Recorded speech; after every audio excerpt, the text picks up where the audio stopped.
नमस्कार, सीएनबीसी आवाज पर आपका बहुत बहुत स्वागत है। आपके साथ मैं हूं विपिन भट्ट और आप देख रहे हैं प्रॉपर्टी गुरु, presenting sponsor signature global, making India affordable. तो चलिए, आज के शो में बहुत सारी बातें करनी है, ढेर सारी जानकारियां आपको देनी है, आपके सवाल लेने हैं और ये सारी बातचीत करने के लिए आज हमारे साथ मौजूद हैं हमारे खास मेहमान, आज के हमारे प्रॉपर्टी गुरु मोहम्मद असलम साहब, प्रेसिडेंट कैपिटल मार्केट्स एनआरऑक्स। सर, बहुत बहुत स्वागत है आपका। Thank you sir. तो चलिए, आपको हम मेरी क्रिसमस भी कर रहे हैं और साथ में आपसे नई ईयर की एडवांस शुभकामनाएं, और थोड़ा सा शुरुआत भी हम इसी टोन पे कर लेते हैं। देखिए, 2002 कंप्लीट हो रहा है, प्रॉपर्टी के लिए कहें अच्छा साल रहा। 2023 की तरफ नजरें रहेंगी, तो जस्ट एक छोटा सा आउटलुक अगर आप देना चाहें कि क्या देख रहे हैं आगे। बिल्कुल सही बोला विपिन जी। मैरी क्रिसमस आपको और सभी देखने वालों को। बहुत अच्छा साल रहा 2022। एक्चुअली जितना एक्सपेक्टेशन था उससे बहुत बेहतर रहा। काफी चीजें जो पूरे वर्ल्ड वाइड में जो एक इकोनॉमिक क्राइसिस था, इंडिया ने बहुत अच्छी तरह उसको पार किया और हमने अपने तरफ से सारे मेजर्स लिए। लेकिन इतना उत्साह था बायर्स में, एंड यूजर्स में, कि काफी सेल हुआ, रेसिडेंशियल का बहुत अच्छा सेल हुआ। लेकिन हाँ, ईयर के एंड होते होते कुछ इन्फ्लेशन की वजह से, कुछ बाहरी जो दूसरे दुनिया में बाकी कंट्रीज में जो इश्यूज हो रहे हैं या जो उनके इकोनॉमिक क्राइसिस है, उसके चलते हुए थोड़ा सा कॉशियस हम लोगों ने जरूर रहे हैं उसके चलते। तो थोड़ा बहुत हम लोगों ने भी इसको स्लो किया। तो मैं कहूंगा कि लास्ट का 1 महीना 1.5 महीना थोड़ा सा पॉजिटिव कॉशियसनेस की तरह बीता है हम लोगों का। लेकिन मार्केट में कुछ नेगेटिव नहीं है। आई थिंक जिस तरह से जो डेटा आ रहे हैं कि इन्फ्लेशन कंट्रोल में है, और उससे उम्मीद है कि आने वाले दिनों में अभी जो रेट्स बढ़ने की जो एक आरबीआई ने एक शुरुआत की थी और काफी हद तक काफी रेट बढ़ गए हमारे, जिसकी चक्कर में होम लोन रेट्स बढ़े, जिससे कि ऐसी उम्मीद थी कि शायद सेल्स में इम्पैक्ट होगा, पर इतना इम्पैक्ट देखने को नहीं मिला। अभी आरबीआई ने लेटेस्ट अपने जो उन्होंने अपनी कमेंट्री दी, उसमें जो उन्होंने रेट्स की उनकी पॉलिसी थी, तो उन्होंने उसमें जितना बढ़ना चाहिए था उतना नहीं बढ़ाया। तो ये सब अच्छे पॉजिटिव साइंस हैं। तो मुझे लगता है 2023 डेफिनेटली इतना अच्छी शुरुआत नहीं करेगा जो 2022 का था, लेकिन 2023 में काफी उम्मीदें हैं। इन्फ्लेशन कंट्रोल में आ जाता है, सबको उम्मीद है कि अभी पीक आ चुका है जो प्राइस राइज का था। तो फ्रॉम हियर ऑन हम शायद एक्सपेक्ट कर रहे हैं कि प्राइसेस थोड़ा कम होने शुरू होंगे। प्राइसेस से मेरा मतलब है इंटरेस्ट रेट, जिससे चलते अगेन एक बूस्ट होगा इंडियन इकोनॉमी को और रेसिडेंशियल रियल स्टेट को स्पेशली। तो मुझे लगता है आने वाला टाइम अच्छा ही है, क्योंकि जो 2 साल पूरी दुनिया भर में एक संकट वाले गुजरे थे, वो वहां पे भी थोड़ा सा कूल डाउन हो रहा है। तो मुझे लगता है इंडिया ने वो 2 साल काफी अच्छी तरह निकाल दिए हैं, और जब वहां पे कूल डाउन होगा तो इंडिया में डेफिनेटली पॉजिटिव इफेक्ट आएगा। तो मुझे लगता है पॉजिटिव ही है आगे।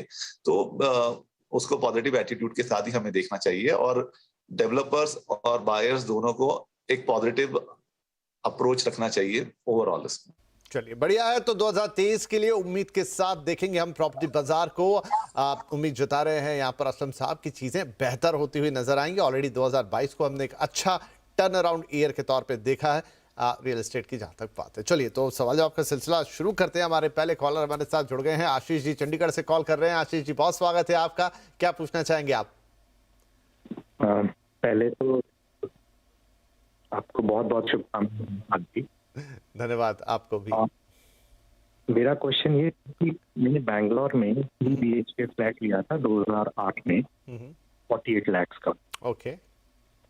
ये SVR फ्लोरा सोमसुंदरपाल्या में है, और मैं अभी मेरे को ये सेल करने जा रहा हूँ और ये 65 to 60 लाख में बिक रहा है। ओके। तो मेरा क्वेश्चन ये है कि मैं इसको होल्ड करूं या अभी सेल कर दूं? अच्छा, कितना बोले आप, 68 या 65? 65 to 68 के बीच। 65 to 68 के बीच में आपको मिल रहा है। 48 लाख में आपने खरीदा था। तो असम साहब, 2009 की खरीदारी है, जैसा आजकल हम कहते हैं कि भाई 10 एक साल तो ज़रूर रखिए, तो इन्होंने उससे थोड़ा ज़्यादा ही वक्त रखा है और करीब करीब 50 लाख की इन्हें प्रॉपर्टी पड़ी होगी इन हैंड आते हुए। और अगर 50 लाख की चीज़ आज करीब 68 लाख तक जा रही है, हम पकड़ लें 70 लाख मोटे तौर पे, तो क्या इन्हें इसमें से निकल जाना चाहिए या अभी और इस प्रॉपर्टी में रहना चाहिए? विपिन जी, मैं थोड़ा शुरू का सवाल, थोड़ी आवाज ठीक नहीं थी तो मैं समझ नहीं पाया कि कहाँ की बात। तो ये बात हो रही है सर बंगलुरु की, और SVR फ्लोरा में 3 BHK फ्लैट इन्होंने खरीदा 48 लाख रुपए में 2009 में, और आज इन्हें करीब उसके 68 लाख के आसपास मिल रहे हैं। तो ये कह रहे हैं कि उसमें रहें या निकल जाएं?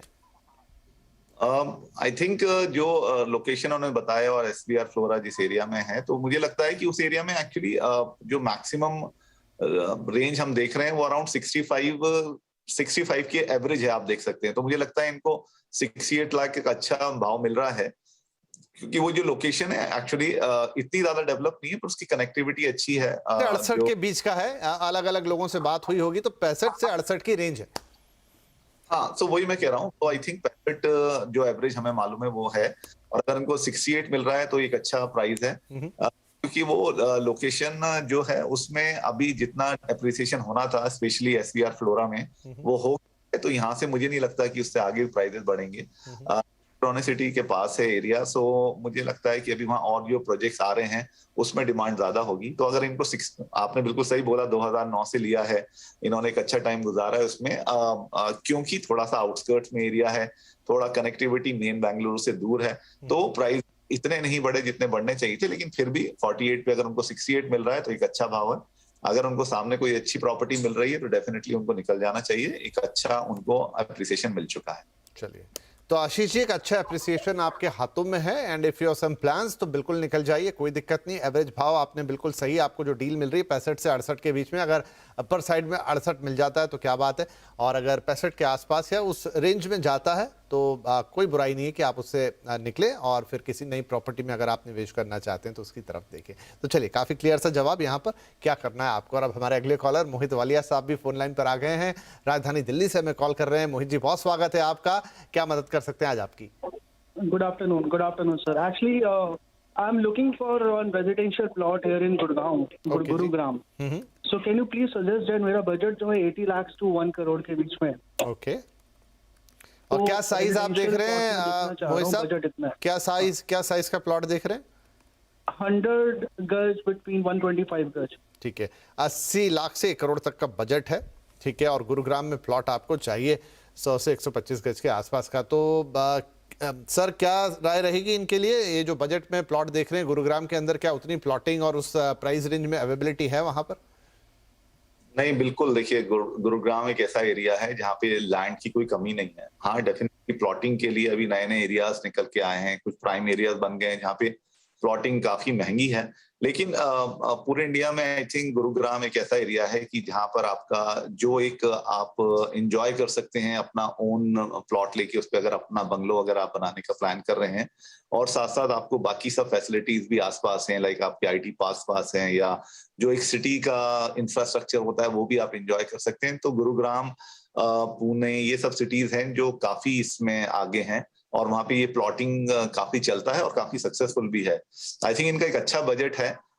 तो मुझे लगता है कि इनको जो एरियाज हैं जो अभी काफी उभर रहे हैं, जैसे द्वारका एक्सप्रेस वे पे अगर ये लेना चाहें तो वहां पे इनको काफी प्लॉटिंग स्कीम्स हैं उस एरिया में। थोड़ा सा जितने भी नाम मैं बता रहा हूँ आपको, या डीएलएफ के प्लॉट, गार्डन सिटी प्लॉट्स हैं, या आरओएफ के हैं, तो मुझे लगता है कि आपको इन सब एरिया में within your budget plotting मिल जाएगा। वही है, हम हमेशा बोलते हैं कि गेटेड कम्युनिटी में लीजिएगा, इंडिपेंडेंट प्लॉट मत लीजिएगा, क्योंकि काफी रिस्क होता है उसमें कि कभी वो कौन से बड़े डेवलपमेंट का पार्ट बनकर बाद में आपको पता चले कि ये किसी बड़े प्लॉट किसी रिजर्वेशन या उसमें आ जाए। तो उससे हमेशा अच्छा रहता है कि किसी रेपुटेड डेवलपर्स के साथ, तो मुझे लगता है सिग्नेचर ग्लोबल और डीएलएफ में से आप चेक कर सकते हैं, उसमें आपके बजट में प्लॉटिंग मिल जाएगा आपको, और साथ साथ सिक्योरिटी भी रहेगा कि आप जो चीज खरीद रहे हैं वो अच्छी है और उसमें आगे फ्यूचर में कोई आपको प्रॉब्लम नहीं होना चाहिए। चलिए जी, बढ़िया है मोहित जी, तो ये आपके लिए सलाह हो गई। देख लीजिए आप जिन डेवलपर्स के और जिस तरह के प्लॉट्स अवेलेबल हैं, जिन इलाकों में अवेलेबल हैं, आपके प्राइस रेंज में अवेलेबल हैं, काफ़ी सारी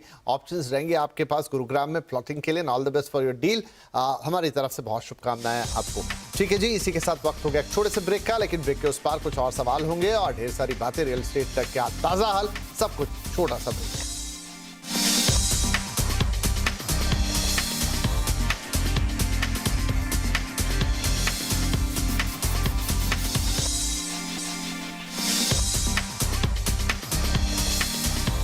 वेलकम बैक, CNBC आवाज पर जारी है प्रॉपर्टी गुरु। आपके साथ मैं विपिन भट्ट बना हुआ हूं और हमारे साथ बने हुए हैं मोहम्मद असलम साहब, जो आपके सवालों के जवाब दे रहे हैं। तो चलिए, अब हमारे अगले कॉलर अत्री जोशी साहब फोन लाइन पर आ गए हैं।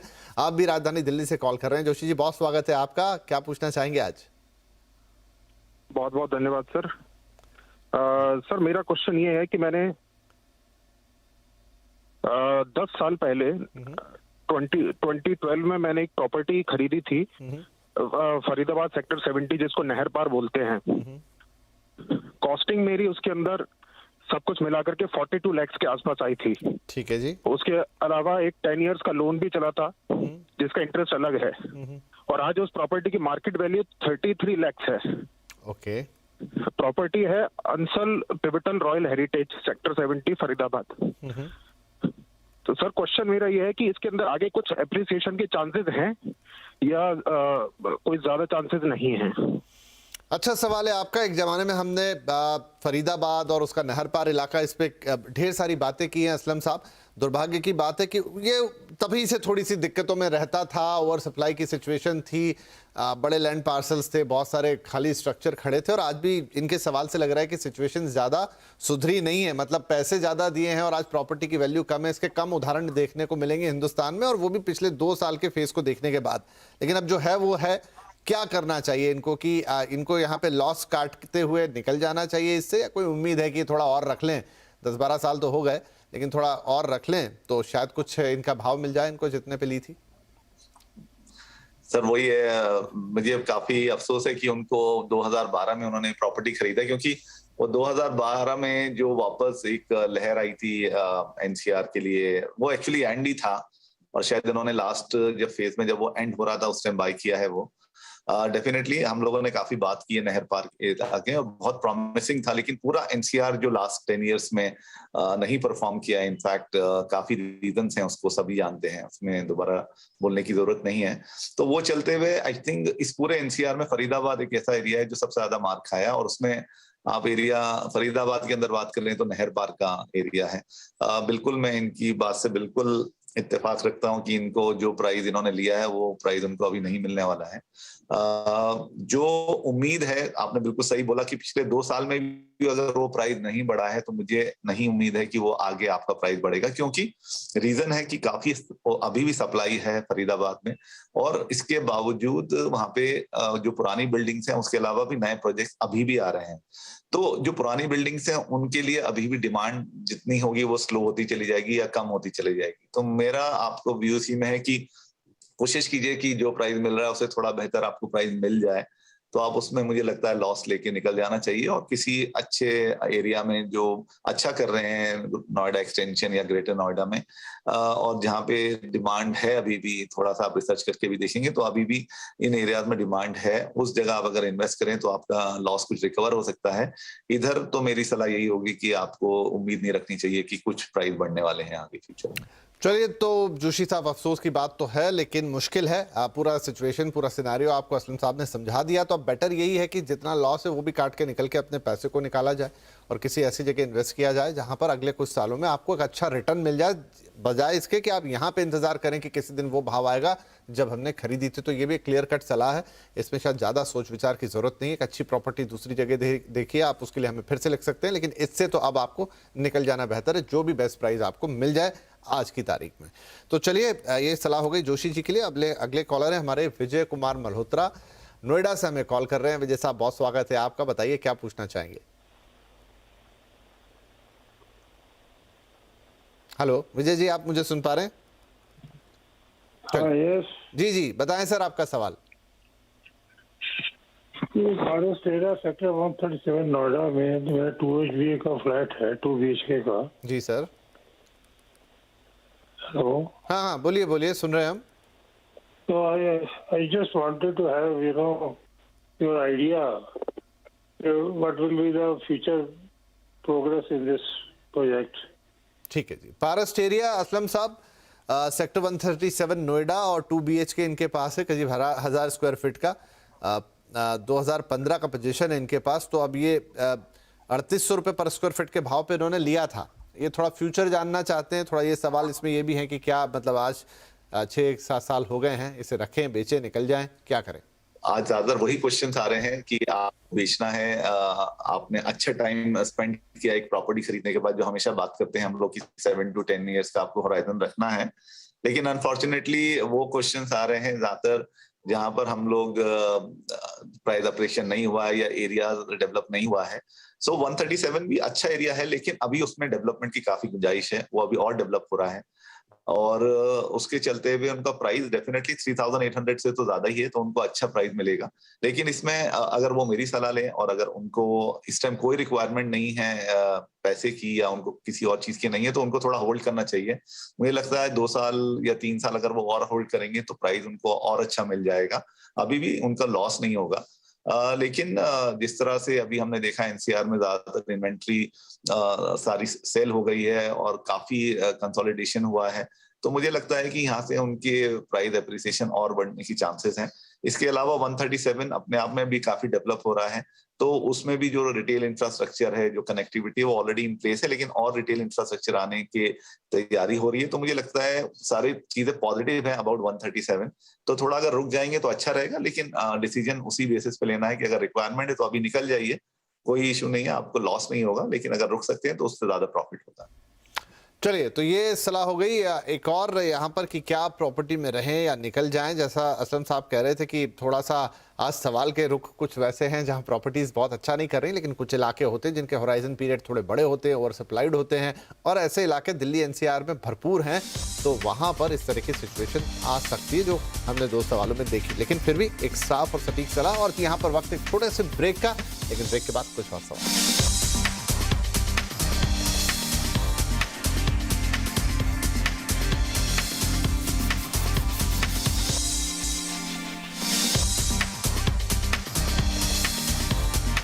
Welcome back. आप देख रहे हैं प्रॉपर्टी गुरु और यहाँ पर बातचीत हो रही है आपके सवालों के संदर्भ में। उनसे ही हम थोड़ा रियल एस्टेट का ताज़ा हाल समझ रहे हैं। हमें असलम सर लगातार अपनी सलाह दे रहे हैं जो हमारे साथ बने हुए हैं। और अब एक ईमेल हमारे पास है अभिजीत वेलापुरे का, आपने मुंबई से भेजा है और एक प्रोजेक्ट आप देख रहे हैं। कहाँ पे देख रहे हैं? तो ये लोकेशन है अदई पनवेल, काफ़ी रिमोट एरिया में, आउटस्कर्ट्स में है ये, और साइज़ 1 BHK है, 570 स्क्वायर फीट का, प्राइस है करीब 9 लाख। और पोजीशन जो है इसका, इनको तो माफ़ कीजिए देख नहीं रहे हैं, ये ऑलरेडी इनके पास है, 2010 में से है। अब ये भी सवाल असलम जी वैसा ही है कि क्या इसमें बने रहें या निकल जाएं। एक लोकल प्रोजेक्ट है उनके हिसाब से, कोई ऐसा बहुत वेल स्टेब्लिश डेवलपर वाला नहीं था ये। पनवेल में ऐसे कई प्रोजेक्ट हैं भी, तो इन्होंने करीब 9,20,000 का खरीदा था। क्या इससे निकलने का वक्त है? सर बिल्कुल साफ सीधी सच्ची सलाह है कि निकल जाना चाहिए। आपने बिल्कुल सही बोला कि पनवेल में ऐसे काफी प्रोजेक्ट्स थे जो अपना या तो सिंगल बिल्डिंग थे या छोटे प्रोजेक्ट्स थे, और वो काफी थे एक्चुअली। और स्पेशली इन्होंने वो 2009 में लिया है, तो उस टाइम जब वो एयरपोर्ट अनाउंसमेंट की बात हो रही थी और ये सब थे, तो काफी चीजें आई थी। तो अदई, जैसा आपने बिल्कुल सही बोला, एक स्मॉल विलेज काइंड है पनवेल एरिया में, और ज्यादातर टूरिस्ट स्पॉट टाइप है, और वहाँ पे आपके वाटरफॉल्स वगैरह हैं। तो मुझे लगता है अगर इनको कोई प्राइस मिल रहा है बायर्स, तो उनको फौरन निकल जाना चाहिए। इनको अभी 9 लाख का अगर उन्होंने लिया था, तो डेफिनेटली उनको एक अच्छा प्राइस भी मिल जाएगा। तो निकल के अगर आपको री इन्वेस्ट करना है आप कर लीजिए, लेकिन मुझे लगता है 12 साल पुरानी प्रॉपर्टी और सिंगल बिल्डिंग या एक स्मॉल प्रोजेक्ट में इससे ज्यादा आप उसकी और एप्रिसिएशन की बात नहीं देख सकते। तो यहाँ से आपको डेप्रिशिएट ही होगा, जो वैल्यू होगा। तो बेटर होगा आप जितनी जल्दी हो उसमें निकल के कहीं और इन्वेस्ट कर लें। चलिए साहब, सीधी सच्ची सलाह, निकलें और कहीं और इन्वेस्ट करें तो बेहतर है। फटाफट एक ईमेल और लेते हैं जो कि घनश्याम साहब ने भेजा है हमें दिल्ली से। प्रोजेक्ट है इंडिया बुल्स सेक्ट्रम पार्क, लोकेशन इसकी सेक्टर 103 गुरुग्राम, साइज 4 BHK का है, 2800 स्क्वायर फीट से ज़्यादा का ये फ्लैट है, और ये रेडी पोजीशन है। तो इस प्रोजेक्ट के भविष्य के बारे में ये जानकारी चाहते हैं। और ये जो पूरी जो प्रॉपर्टी है ये 80% तक ऑक्यूपाइड है, रेडी टू मूव इन है। सर क्या करना चाहिए? क्या ये इसमें आगे बढ़ना चाहिए? प्रॉपर्टी अच्छी है, इसमें जाने योग्य है, ऐसा पूछ रहे हैं? देखिए, सारे टिक तो आपके हो गए हैं कि 80% ऑक्यूपाइड है, रेडी टू मूव है। एनसीआर में ऐसी प्रॉपर्टीज एक्चुअली आपको मिलती है तो अच्छी बात होती है। इंडिया बुल्स का एक अच्छा प्रोजेक्ट है ये, अराउंड 23 एकड़ में है, सम 15 टावर्स हैं, और उसका जो कॉन्फ़िगरेशन है start from 2 BHK, it goes up to 8 BHK तक भी चाहता है, 2, 3, 4, 5। सो मुझे लगता है एक अच्छी प्रॉपर्टी बनाई थी उन्होंने, और अच्छी प्रॉपर्टी है, काफी अच्छी फैसिलिटीज हैं उसमें। जो लोकेशन है sector 103 is very very good in Gurugram. तो मुझे लगता है अगर आप 4 BHK ले रहे हैं तो प्राइस आपको अच्छा मिल रहा है तो डेफिनेटली इसमें जाना चाहिए। बाकी आप खुद अपनी तरफ से देख लीजिए कि कुछ उसमें, क्योंकि लोन्स लेंगे तो आपको पता चल जाएगा, लेकिन 80% ऑक्यूपाइड है तो मुझे नहीं लगता कोई और इश्यूज में आना चाहिए। सो एक अच्छा चॉइस है आपका और आपको इसमें ले लेना चाहिए। चलिए, तो जी बढ़िया है, अच्छी चॉइस है, ठीक है, सारी चीज़ें ऑलरेडी पोजीशन है तो फिर चीज़ें और भी बेहतर हो जाती हैं। तो आप इस प्रोजेक्ट के साथ जा सकते हैं और यहाँ पर आप अपनी खरीदारी कर सकते हैं। घनश्याम साहब, all the best to your deal. चलिए, असलम साहब को वक्त हो गया, हम शुक्रिया कहें sir, thank you very much. आज आपने वक्त निकाला, हमारे दर्शकों के सवालों के जवाब दिए और एक आउटलुक भी दिया हमें 2023 के लिए कि आप कैसे देख रहे हैं प्रॉपर्टी मार्केट को यहाँ से वहाँ जाते हुए। तो बहुत शुक्रिया हमारे साथ शो पर जुड़ने के लिए। और दर्शकों से भी हमेशा की तरह यही निवेदन है कि आप pg@moneycontrol.com पर अपने सवाल भेजते रहिए। आप जैसा भी सवाल हो, प्रॉपर्टी खरीदने बेचने का, कोई आप प्लॉटिंग देख रहे हैं, कमर्शियल रियल एस्टेट, सारे सवालों का स्वागत है। हम कोशिश करेंगे कि अच्छी से अच्छी सलाह आपको दें कि आपको क्या करना चाहिए। तो चलिए, इस हफ्ते के लिए इतना ही। आप सभी को मैरी क्रिसमस है और नव वर्ष की भी अभी से अग्रिम और हार्दिक शुभकामनाएं। फिर मिलेंगे अगले हफ्ते, तब तक के लिए अपना ध्यान रखिए। नमस्कार।